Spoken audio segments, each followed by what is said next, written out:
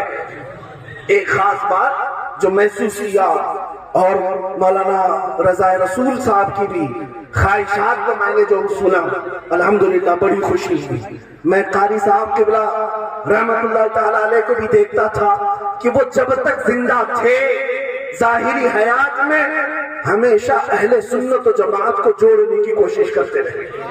علماء، مشائخ، سادات سب سے ان کے رابطے تھے۔ یہ وہ بندہ کرتا ہے جس کو اپنے گھر سے محبت ہوتی، ایک بات سمجھ کر کے چلیے، اور جس کو اپنے گھر سے محبت نہیں ہوتی وہ اپنے گھر کے دروازے توڑتا رہتا ہے، اپنے گھر کی کھڑکیاں توڑتا ہے، اپنے گھر کے دروازے توڑتا ہے۔ جس کو اپنے گھر سے محبت ہوتی ہے وہ ہر ایک کو جوڑ کر رکھتا ہے۔ اسی لیے حضرت علامہ قاری امانت رسول صاحب کو دین اسلام سے مسلک اعلیٰ حضرت سے حد درجے پیار تھا۔ اسی لیے جو اعلیٰ حضرت کا نام لیتا تھا اس کو اپنے ساتھ جوڑ کر رکھتے تھے۔ اللہ کریم اس اتحاد کو ہمیشہ قائم رکھے، سدا سلامت رکھے۔